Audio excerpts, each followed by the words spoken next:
West Ashley Church is holding a peace rally on Saturday to combat violence here in the Lowcountry. Today, I talk one-on-one with Bishop David Freeman of the Now Church in West Ashley for this edition of Quintin's Close-Ups. And if you haven't already, subscribe to my YouTube channel and like Quintin's Close-Ups on Facebook. Bishop David Freeman, welcome to Quintin's Close-Ups. Thank you. You are the pastor of the Now Church in West Ashley, and for the past 16 years, your church has hosted a peace rally to basically combat and end violence here in the Lowcountry. So tell me, with 16 years coming up soon for you all, what's new, what's now with the rally this year? Oh, yes, sir. Thank you very much. Yeah, we have been doing this literally for 16 years. The reason and the premises remains the same: to stand up against violence our way, to combat it, to bring it to the forefront of the community's attention. Violence has always impacted everyone. From the first time I started this event, passionately started it way back then, violence has double, triple. It was bad then, and it has gotten even worse now. We pretty much do it the same way every year. Or however, this year I've got a couple of churches who's rallying along with me. They are sponsoring it as well. They're Unity Missionary Baptist Church with the Pastor Clifford Brown, and New Bethel Church out in Somerville on Jedburgh Road. Right. One of the preachers in that church is my guest speaker. So we do it our way through fashion, music, and inspirational speakers against violence. I've got a lot of people in there who's lost children to violence. In fact, when we open up this event on Saturday, right from the very start, and I've never done this in the event, right from the very start, I've got two young ladies on either side of me. One, Miss Monica Jefferson. She's an activist in the community. You probably heard her name. She's lost her son to violence. Like Malcolm Jefferson must be maybe 18 years ago. To tell you how everybody is impacted, she's not gotten over that yet. And the other young lady to my left, Miss Annette McCoy, her husband, she's one of my models. Her husband lost his 14-year-old daughter a couple of years ago to street senseless violence. They murdered her, dropped her body off in Ridgeville. Right from the start, those two are going to be beside me as I introduce the show and set the premises right from the jump. As to why we do this, why is it necessary? Right. Just to step it in, man, to get everybody to engage in a conversation about it. Yes, sir. Let me stop you there. Of course, everybody knows, watching Quintin's Close-Ups over the past close to 15 years, Monica Jefferson has been on Quintin's Close-Ups twice to talk about what happened to her son many, many years ago, unfortunately. But what is the sense of community these days? The sense of community? Yes, sir. Can you clarify that question a little bit? What is the state of the community? Oh, the state of the community, man. The state of the community is in havoc. I mean, we're not just talking about street violence and like that. We're talking about domestic violence. Do you know that South Carolina is ranks number 5 in the whole United States in terms of domestic violence? That's a lot of domestic violence. We're talking thousands of cases every year.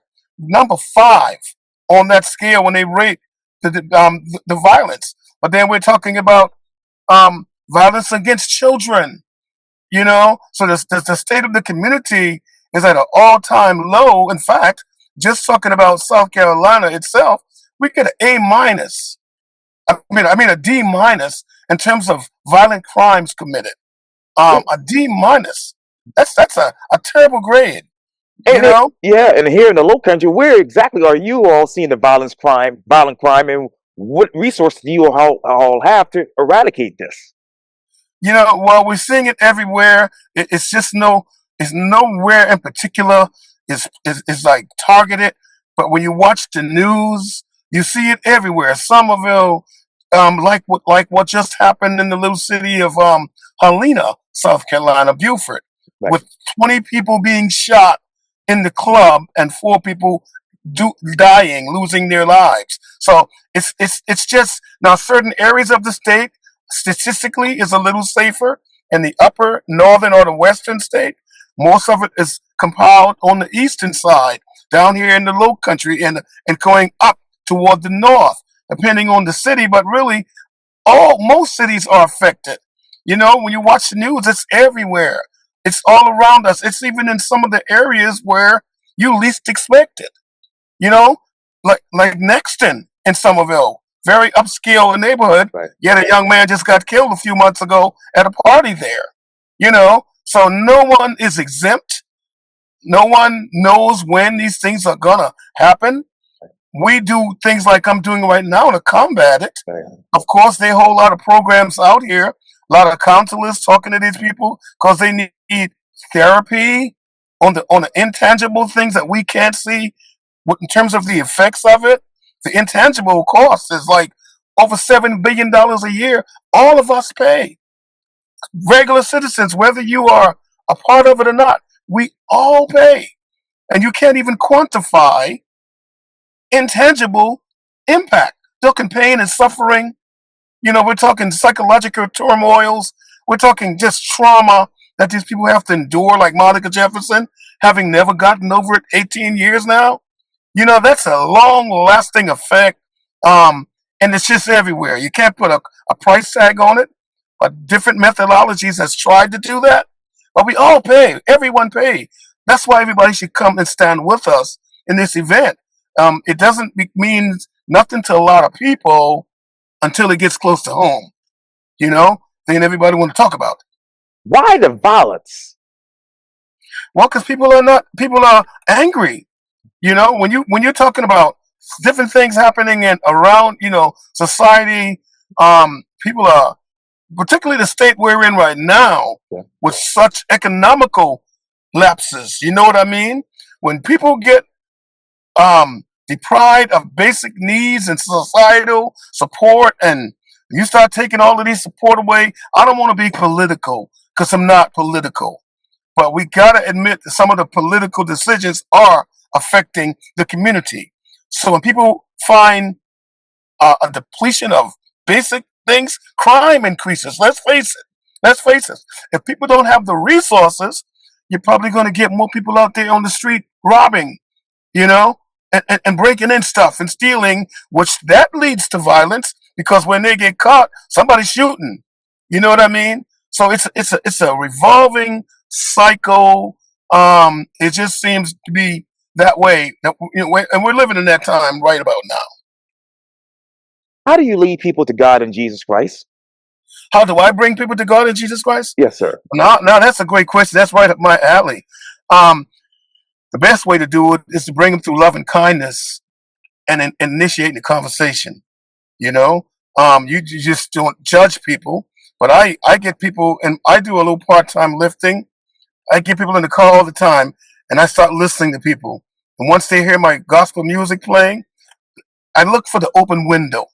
You know, I look for the open window. If they're telling me some problems, hey, that's a great opportunity to tell you who makes the problem tolerance easier, Jesus Christ. You bring them to Christ by initiating a conversation, by also being a listening ear, and showing the love of the Lord Jesus Christ, letting people know that there's a way out. People, quite frankly, don't even know that there's a way out. I would go on the limb and say, people like me of faith, I don't. I'm not. I'm concerned about what's happening, but my trust is in the Lord Jesus Christ. People who don't follow that type of thinking, they're succumbing to all of the pressures. I get them all the time, and everybody seems to have a emptiness and a hurting. And when I detect that, that's my open window to let them know that Jesus is there. You understand what I'm saying? Come unto me, everyone who's labored and a heavy laden, and then I'm gonna give you rest. You know what I mean? Bring all of your problems to me. Come to me just like you are. There's always an answer, and Jesus is that answer. So there's the way you bring them to Christ is you make them aware. You know what I mean, of the work that the Lord has done on the cross. I can talk about that all day long. How do you bring them to Christ? You just asked me a question. That's up my alley. I Yes. do an altar call after every time I preach. Right. But you got to know who we're talking to. Unfortunately, our Gen Z generation, they don't really know much about Jesus Christ. You know, their mindsets are not there. They got so many disruptions in their lives, and that's statistics. There's only a small percentage who are even concerned about Christianity. You know, some of them say they don't believe in anything. You believe in something, you know, you're gonna believe in whatever is controlling you. Whether it's your bad habit, whether it's that job, whether it's that, you know what I mean? Something, whatever is controlling you, that's your belief. That's your God. You may not believe in the Almighty God, but you're believing in something. So it is our job to bring them to Jesus Christ. And really, especially now, since everybody is hurting, look what's happening to SNAP right now with the food stamps. You know how many people are going to be affected in the upcoming days if they don't open up the government and start that back out? A lot of people are going to realize the only place to run to is Jesus. You know what I mean? I'm doing a food giveaway. I'm in my car right now, Yes, sir. sitting in front of the community resource center. I just got out of there to come talk to you. I'm in there putting cabbages in box. I'm helping. My mind is not in the sky nowhere. I get right down there with them. I'm packing the boxes up. We're going to feed 300 people today. Those 300 people are going to come, and they probably need Christ as well. So I'm passing out flyers, you know, and I'm opening up a can of worms with these people. You know, people are suffering, and Jesus is the answer and the solution for all of that. Oh, absolutely, absolutely, indeed. So, when you talk about passing out flyers, I know you're still passing out flyers about for the peace rally that's coming up soon. I sure So, am. yeah, what is that verse to describe this particular rally? What is what now? What's this one particular biblical verse that describes your peace rally? Oh my goodness. In the book of St. John, I believe it's the 8th chapter, it said, follow peace with all men. Blessed are the peacemakers, for they shall be called the sons of God. You know, that's St. John, the 8th chapter, I believe like the 9th verse or something. Blessed are the peacemakers, for we are the sons of God. We are called upon to make peace in the community. My theme for this rally is choose peace over conflict. You know, so if you follow those biblical line of making peace, blessed are the peacemakers, for they shall be called the Right. sons of God. That is inspiring people to pursue peaceful resolutions over conflict. Put the gun away. Let's not fight about it, can we just talk about it? You understand what I'm saying? Can we understand the problem, and can we address the problem without each anger fighting fire with fire, and then somebody ultimately lose their life in some senseless, foolish acts? You know, peace over conflict. That's the theme. That's what we're pushing, and that is also what we're teaching our young people. Look what's happening to our youth in society. You know, the young people have no fear. They seem to have no remorse.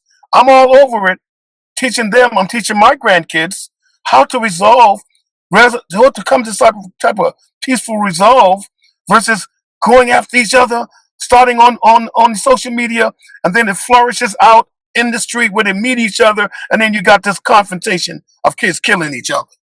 You know, so it's got to stop somewhere, and also the resolutions have to start somewhere, and this right here is a start. And let me just ask you the obvious, Bishop: who, what, when, where, and how when it comes to your peace rally coming up? Oh my goodness. Well, by, it's produced by DF Enterprises, which is my of South Carolina, which is my local nonprofit. It's a nonprofit. It's a youth empowerment nonprofit platform. We we inspire everyone, but we definitely focus on the young people. We give them things. It's going to be you got to do something to engage them. So we have fashion, music, dance, things that's going to engage them. I've got different genres of music at the event um, to engage the young people. Yes, sir. While we put it's kind of education, educating them. While we entertain them into, and you say intimacation, I got however you. you want to do it. Because we entertain them by jogging their enthusiasm, but then we also put the lessons and the principles in their head. Anyone who comes to this 16th annual peace rally located at a place called Venture X of Charleston. It's 4900 O'Hare Avenue. Now, it's also being sponsored by the same Community Resource Center, who we get ready to give all the food away at 1 o'clock. They're also one of the sponsors, Lewis Smith. Right. You probably heard of Lewis Smith, Sure. my good friend. I did the grand opening with my company with 2 or 3 of his sites around the Lowcountry. Right. We've been in the Christmas parade with him. Right. He's an amazing man. So he is the sponsor. And also, I've got a couple of churches, like I said, Right. they're the sponsors. I've got inspirational speakers. Lewis is one of the speakers against it. I've got Reverend Ulrich Williams out of New Bethel. I've got Dr. Clifford Brown from Unity Missionary Baptist Church. I got the men of God to help me get the message across. So I got these preachers along with me, but along a lot of my designers, I've got performers and food vendors, man. If you come to this event at 5 o'clock on Saturday, you're going to see my vendors in the hallway selling food. I got desserts. Oh man, I got all these wonderful desserts cater. The girl, her name is, I think it's Tanisha Johnson, called Cater the number 2. All these things that she makes, good food. But then I've got Kiki's Kitchen with all the desserts. You probably heard of Kiki. She got all these wonderful desserts and pies and an amazing vendor there. I've got this young lady, Boss Gloss, a young teenage entrepreneur selling lipsticks and purse and cosmetic bags. Man, she's young. Her mother, she used to be one of my young models. She's gonna be there selling her stuff called Boss Gloss. She's gonna be there. Then I've got a lady, Gina Watson. You might have heard of the balloon lady. Oh, yeah. I don't know if you heard of her, but she's one of my vendors, and she's selling African Gullah Geechee stuff. Wow. All kind of stuff there. And I've got Cheryl Porter from Columbia. She's got all these designer purse and necklace and jewelry, and you just name it, something for everybody in the hallway. Now, not to mention, and this is the best part, cash to the audience. Whoever comes in the door with a lucky ticket stub, if you got that little star on the back of your stub, I will be calling up those people, and we're going to be giving them cash for the audience. So we're sharing here. This is a sad event, man, but it's also happy. I say it's a happy, sad event. A lot of people in the audience. One of my performers just told me this morning she's a victim of domestic violence. The young lady who's going to do my welcome address, she's a victim of domestic violence. Other people in the audience has lost their children, their fathers. You understand what's happening here? So it's a sad event, but it's a happy event, and we're going to embrace all those people and show them love at this event. Bishop David Freeman, thank you for your time, and again, welcome to Quintin's Close-Ups. Thank you, sir. This Saturday, 5 p.m., Venture X, 4900 O'Hare Avenue. Get the whole community to come with me, Quintin. All right. God bless you, sir. Thank you for having me. Yo, you're welcome. You're welcome.